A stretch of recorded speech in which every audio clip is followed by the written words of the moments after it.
Hare Krishna devotees, please accept my humble obeisances. All goes Srila Prabhupada and Guru Maharaj. Yeah, Kiran Prabhuji, when are you ready? You can start, Prabhuji. Thank you, Prabhuji. Hare Krishna. Devotees, please accept my humble obeisances to all people who joined in this Zoom meeting. Uh, Today, I got the opportunity to read today's Bhagavatam Sloka translations. All glories to Lord Srila Prabhupada and Guru Maharaj. Let me start with quick prayers.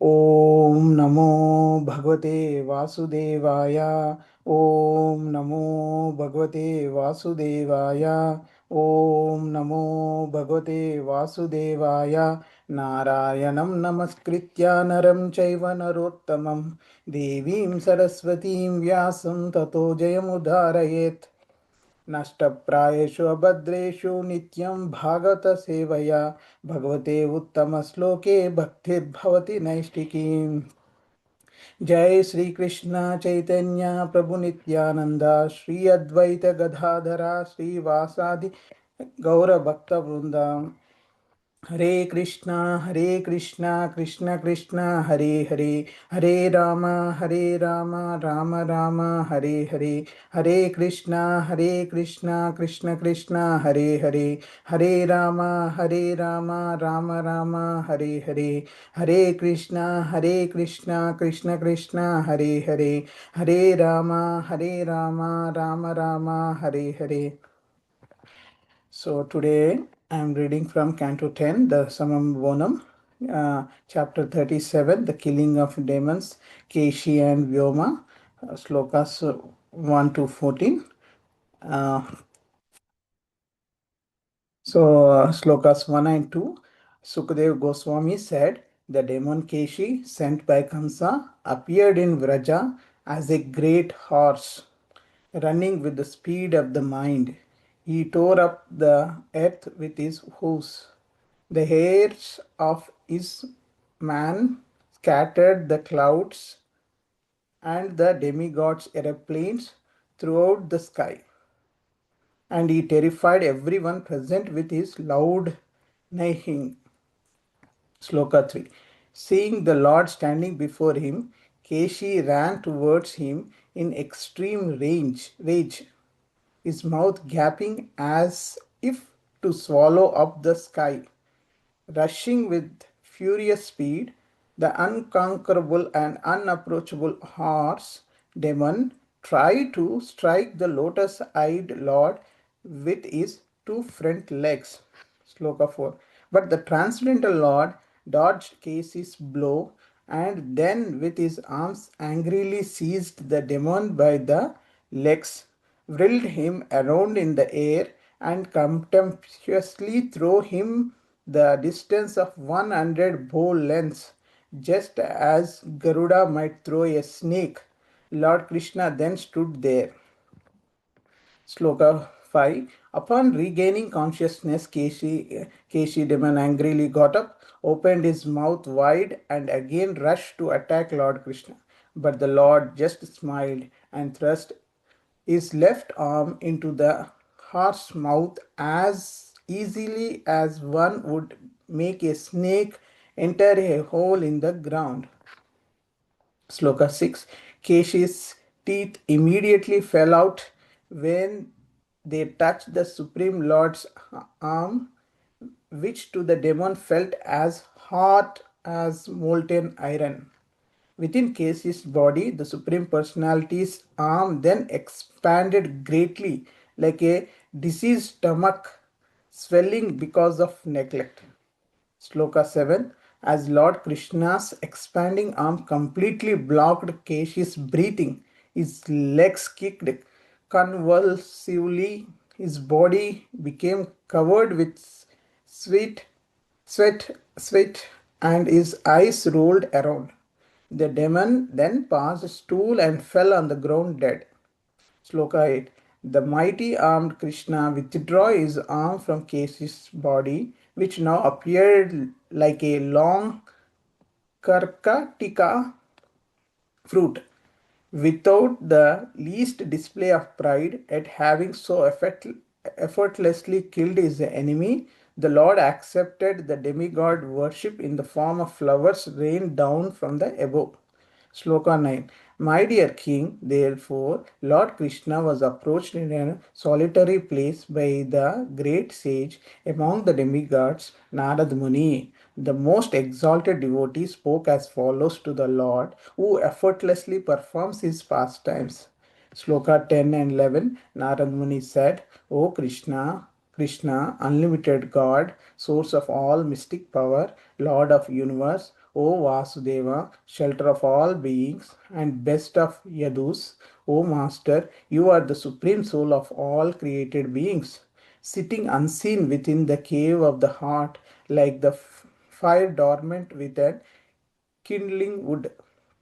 You are the witness within everyone, the personality, supreme personality, and the ultimate controlling deity. Sloka 12. You are the shelter of all souls, and being the supreme controller, you fulfill your desires simply by your will. By your personal creative potency, you manifested in the beginning the primal modes of material nature, and through their agency, you create, maintain, and then destroy this universe. Sloka 13. You, that very same creator, have now descended to the earth to annihilate the Daitya, Pramata, and Rakshasa demons who are posing as kings and also to protect the godly. Sloka 14. The harsh demon was so terrifying that his neighing frightened the demigods into leaving their heavenly kingdom. But by our good fortune, you have enjoyed the sport of killing him. So this is the end of today's sloka reading, and Krishnavin Prabhu will give the overview for the all the 14 slokas from this chapter. Thank you. Hare Krishna.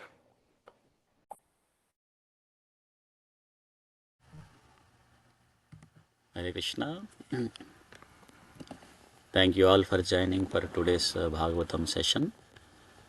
And thank you Sundarananda Prabhu for giving this opportunity to share few points from Bhagavatam slokas purports for my own purification. And thank you Kiran Prabhuji for reading today's Bhagavatam section slokas translation. So we'll start with prayers. ओम अज्ञानतिमिरान्धस्य ज्ञानाञ्जनशलाकया चक्षुरुन्मिलितं येन तस्मै श्रीगुरवे नमः। नमो विष्णुपादाय कृष्णप्रेष्ठाय भूतले श्रीमते भक्तिवेदान्तस्वामिनिति नामने। नमस्ते सारस्वते देवे गौरवाणी प्रचारिणे निर्विशेषशून्यवादि पश्चात्तदेशतारिणे। जय श्री कृष्ण चैतन्य प्रभु नित्यानंद श्री अद्वैत गदाधर शिवासादि गौरभक्तवृंद। हरे कृष्ण कृष्ण कृष्ण हरे हरे, हरे Ram Ram Ram Hare Hare. So today we are reading from Srimad Bhagavatam 10th Canto, chapter 37, the killing of the demon Keshi and Yoma. So just to give a background, we are in the pastimes of Supreme Lord Krishna's in Vrindavan. So in the last chapter we heard how Krishna killed Aristasura, and then we heard how Narada Muni went to Kamsa and revealed that Krishna and Balaram are the sons of Vasudeva. And then knowing that Kamsa, how he reacted, like, he wanted to, he had many plans to kill Krishna. Like, the first one is to send the demon Kesi to Vrindavana with an intent to kill Krishna.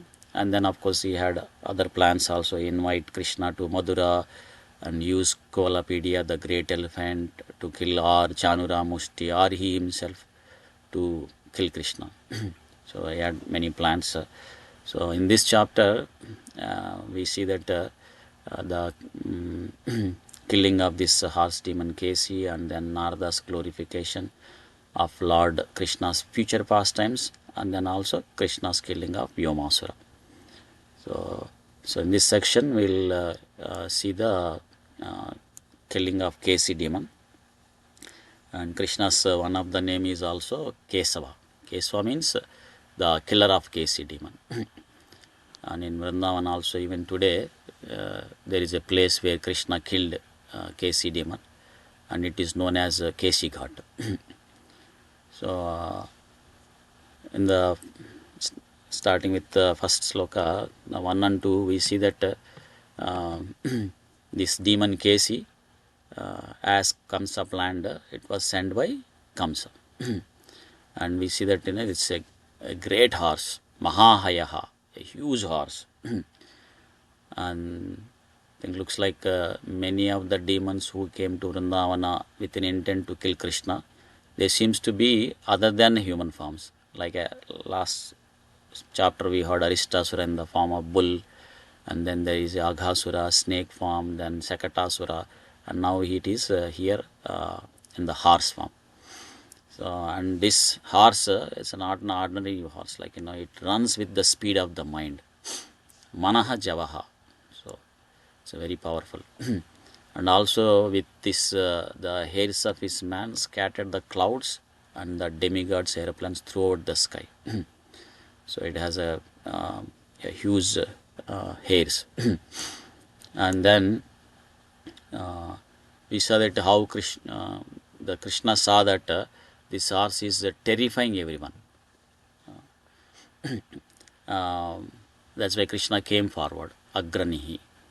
So, and it's heard in one of the lecture that when Vrajavasis saw this Kesi demon, so they loudly called out Krishna to save all of them from this big danger.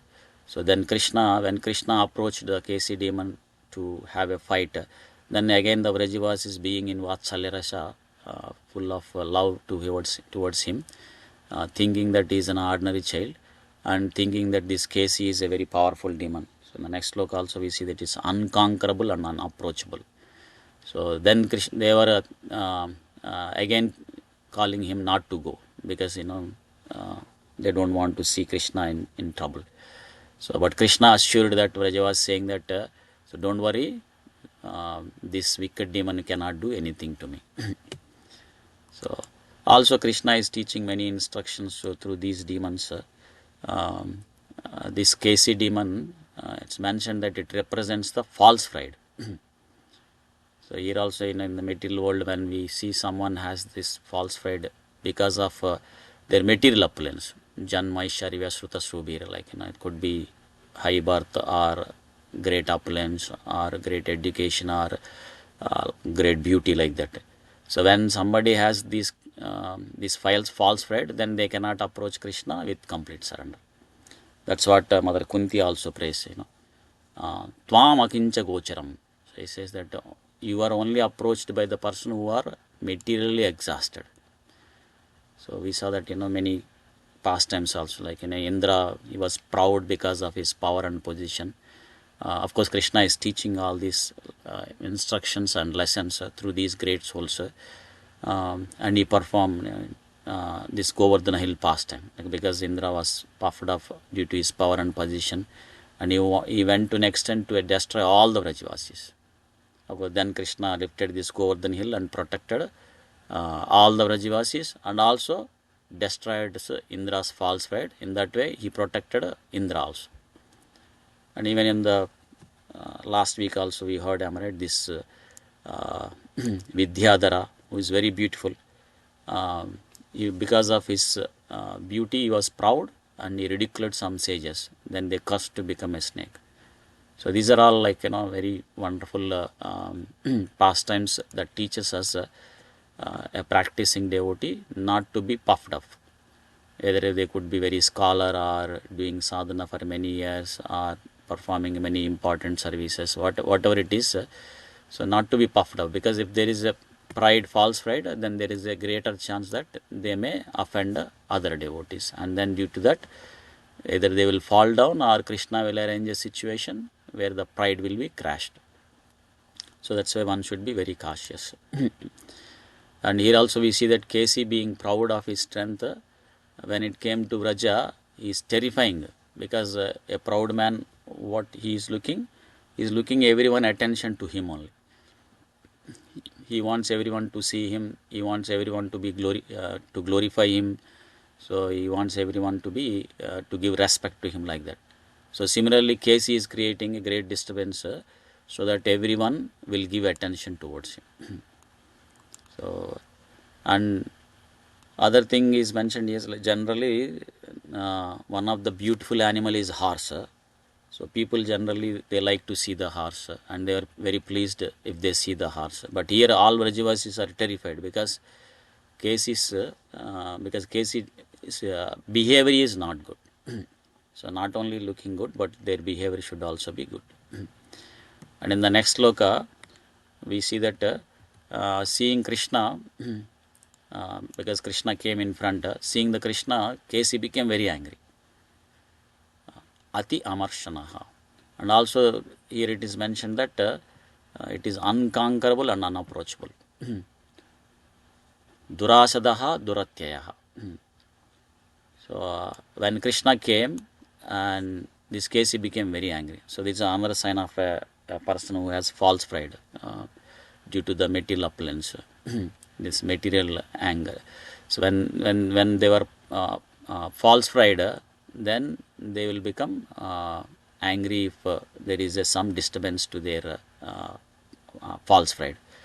But how powerful they are, if they don't control their anger, then they will be destroyed. They will get into trouble. So that's why they say that danger is next to anger. Because if you add D to the anger, then it will become danger.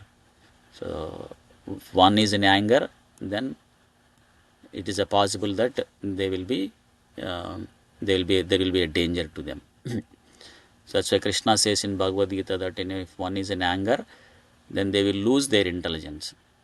Buddhi nashaho. Krodad bhavati sammoha.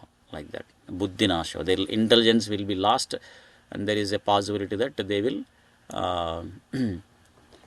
take a wrong decision, and due to that they will be put into problems. So they will cause suffering to them also itself, thinking that they will give trouble to others in that anger, but ultimately it will give trouble to them only.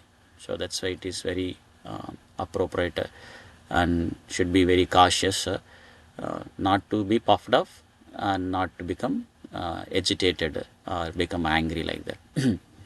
So we see here also this Casey demon, due to that it is also destroyed. But the good fortune for Casey is he is killed in the hands of Krishna. So that's why he is liberated. He gets Sayujya Mukti.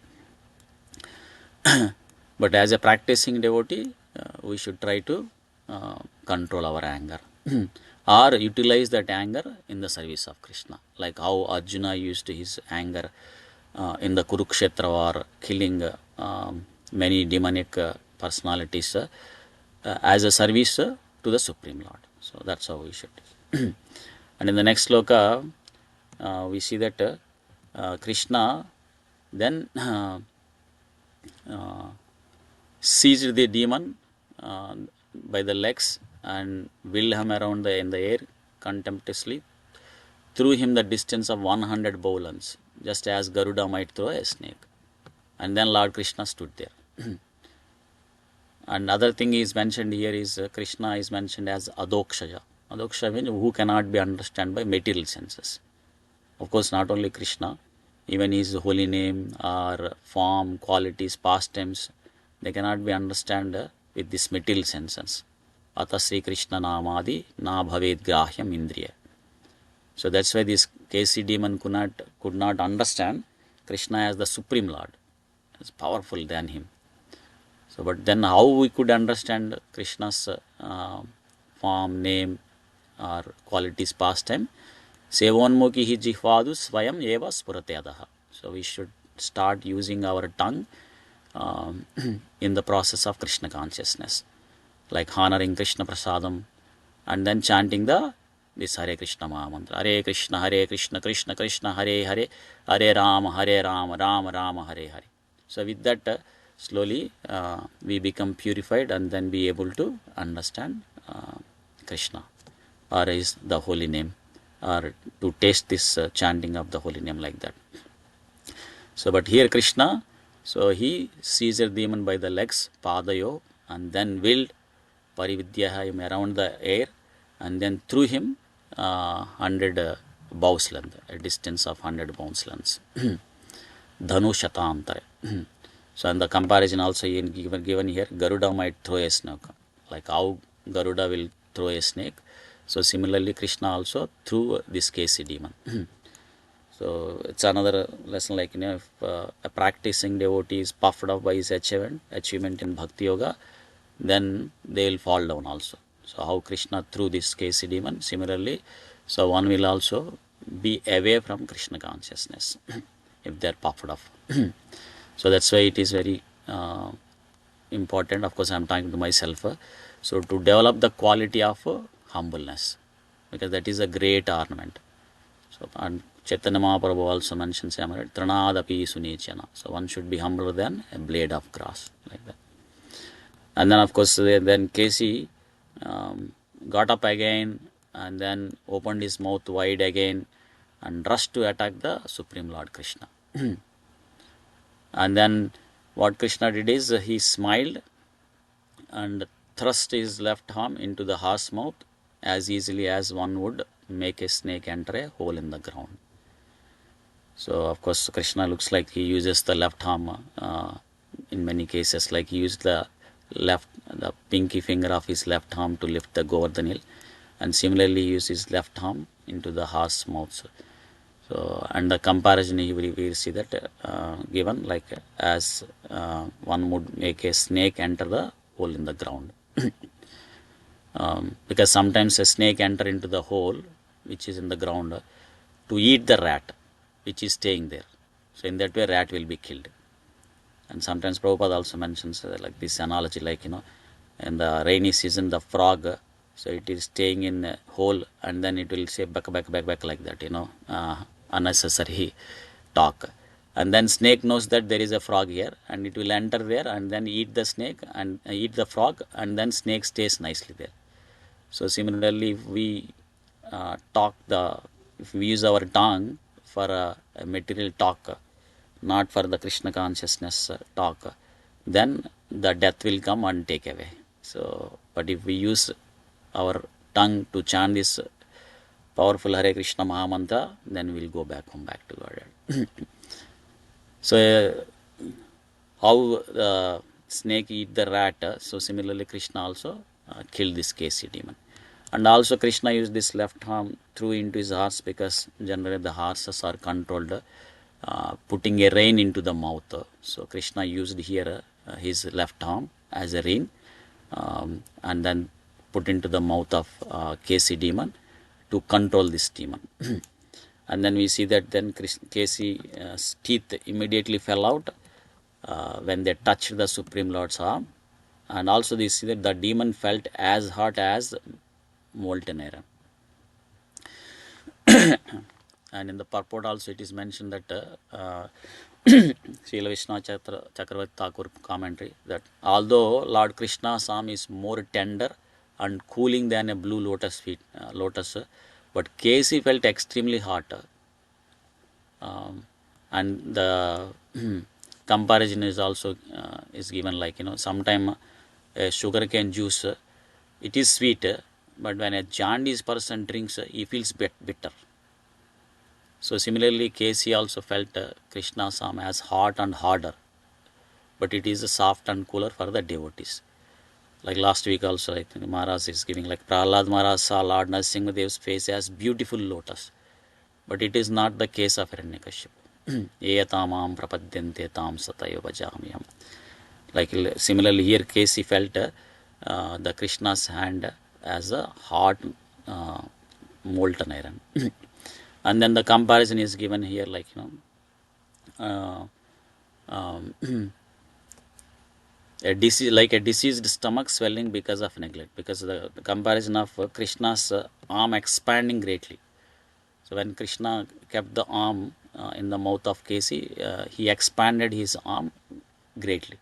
So like a diseased stomach swelling because of neglect. So like, if a diseased, if there is a diseased person, a person has some little disease, and if he neglects, it will swell, it will cause more problem, it will cause the whole body to be damaged. So how Krishna expanded his body when he was in the mouth of Agosara, similarly expanded his arm which he kept in the mouth of Kesi demon. So due to that, his teeth fell out, and due to the touch of the Supreme Lord's arm. So similarly, when we be in touch of with the holy name, then all our sins will be destroyed. And not only that, when we are in the association of the devotees, the tendency to do sinful activities also will be destroyed. So next in the sloka 7, we see that Krishna's arm completely blocked Kesi's breathing. So niruddha. So it got stopped. His breathing got stopped. And also his body became covered with sweat and his eyes rolled around, and the demon then passed stool and fell on the ground. So the devotees explains that passing the stool, because the stool is represents unclean. So it represents. So with the Krishna's touch, all the anarthas of the Kesi demon were destroyed. Not only that, Kesi's demon subtle body also destroyed, and he got Sahajya Mukti. So similarly, when we be in touch with the holy name, then we also go back home, back to Godhead. So our all anarthas will be purified. So kama, krodha, lobha, moha, mada, machara also. So when we take up this chanting of Hare Krishna Mahamantra sincerely and seriously, of course I'm talking to myself. Then in the next sloka, after the Kesi demon is killed, then Krishna withdrew his arm from Kesi's body, and then without the least display of a pride, though he killed Kesi demon very easily, so the Lord accepted the demigod's worship in the form of the flowers rained down from above. So this is also another instruction, like avismitaha, without undue pride. So he accepted. So this is another instructions. So even somebody is glorifying us, we should not become proud. We should not be puffed up. So sometimes we may perform some great services, either deity decorations or nice cooking or good preaching or so many services, but due to that, other devotees might be glorifying that particular devotee who did nice. But if we become puffed up, then we become if we take those glorification to the heart, then our false pride will increase. So we should not take those glorification to our heart, because whatever we did, that is only by the mercy of devotees, because of the devotees we come in contact with the this process, and due to the acharya's powerful and wonderful purports, we be able to understand this Krishna consciousness, and by Krishna's mercy we got this intelligence to understand and practice. So everything is actually by the mercy of the devotees and Krishna. So when somebody is glorifying, we should understand that this is all because of the mercy of the devotees and Krishna. So we should forward that credit or that glorification to Guru or devotees or acharyas or to the Supreme Lord. Then we can stay humble, not to be puffed up. Because if we are puffed up, then there is a possibility that we can offend other devotees and fall down from this beautiful, wonderful process. So then we see that the next section starts where Narada Muni approached in a solitary place the Supreme Lord, and then he spoke as follows. Because Narada, in the purport it's mentioned that because Narada Muni wants to see Krishna performing the pastimes in Madhura, so, and also annihilating so many other demons who are in the form of kings. So understanding that Narada Muni, these Vrindavana pastimes are completed, so he met Supreme Lord Krishna in a solitary place. And then Narada Muni started glorifying Krishna, like he is the unlimited Lord, source of all mystic power and shelter of all beings, and and also the supreme soul of all created beings, and you are the witness of everyone, and the supreme personality and the ultimate controlling deity, like that. So Krishna is mentioned as a source of all mystic powers, Yoga Isha, like so people who perform Ashtanga Yoga, hoping that some of them, like they get some mystic powers, and they think that they will become greater than Krishna. But here we see that he is the source of all mystic power. So yogis who want to become higher than Krishna, they cannot, because he is the source of all mystic power. And in the next sloka, we hear that Narada Muni is glorifying that you are the shelter of all the souls, and being the supreme controller, you fulfill all your desires. So Krishna is the shelter of all souls. Atmana Atma. Not only shelter of the all souls, he is the shelter for himself also, because there is no one equal or superior to him. Natasya karyam karanam cha vidyate, natha samas cha abhidadikascha drishyate. So there is no equal, sama or adhika. So, and he is he fulfills his desire simply by his will, Satya Sankalpa. So, because he has unlimited energies, and all of them fulfill his desires automatically. As soon as Krishna has a desire, all these energies endowed with the Jnana Bala Kriya. So, with intelligence and strength and ability to perform the tasks. So, they are in align with Krishna's desires. So, as soon as he has a desire, immediately they know and they will fulfill his desires. So, like that, is glorifying Krishna, his potencies. So, he says that by your personal creative potency, he manifested in the beginning the modes of material nature, and through that he creates, maintains, and destroys this universe. So, Krishna, through this material nature, so he runs this universe. So, Mayadekshana Prakriti Suite Sacharacharam, like that Krishna mentions in Bhagavad Gita also, right? So, then Narada Muni glorifies, saying that you are now descended to the earth to annihilate the demons, because that's one of the sloka that is mentioned in Bhagavad Gita also, right? Vinashaya cha dushkrutanam. So, Krishna appears in this world, in this material world, to annihilate the demons and protect the sadhus, and also to re-establish the dharma samsthapanartha sambhavami yuge yuge. So then Narada Muni is also saying that this horse demon was so terrifying. We see that, just by his neighing, it frightens the demigods. So it's very powerful. But because of this false pride, so he was destroyed. So now our good fortune that you have enjoyed the sport of killing him. So like that, Narada Muni started glorifying. So we'll see that Narada Muni's glorification continuing. So in this section we see that how practicing a couple of instruction for us, like not to be puffed up, or shouldn't be having the false pride, develop the quality of humbleness, and try to be the servant of the Supreme Lord, Gopi Varturpada Kamalayor Dasa Dasanudas. And similarly, we should not accept any glorification to the heart which makes us to be puffed up or increase our false pride. Instead, forward all that credit, all that glories to Guru and Krishna. So with that, I'll pause it here. Thank you all for giving this opportunity. Grandhara Srimad Bhagavatam ki jai, Srila Prabhupada ki jai, Ananta Koti Vaishnava Vrinda ki jai. Vancha kalpatarubhyascha kripa sindhubhya eva cha patitanam pavanebhya vaishnavebhya namo namo. Thank you. Hare Krishna. Thank you very much, Prabhuji. Hare Krishna. Hare Krishna. Thank you, Prabhuji. Hare Krishna. Hare Krishna.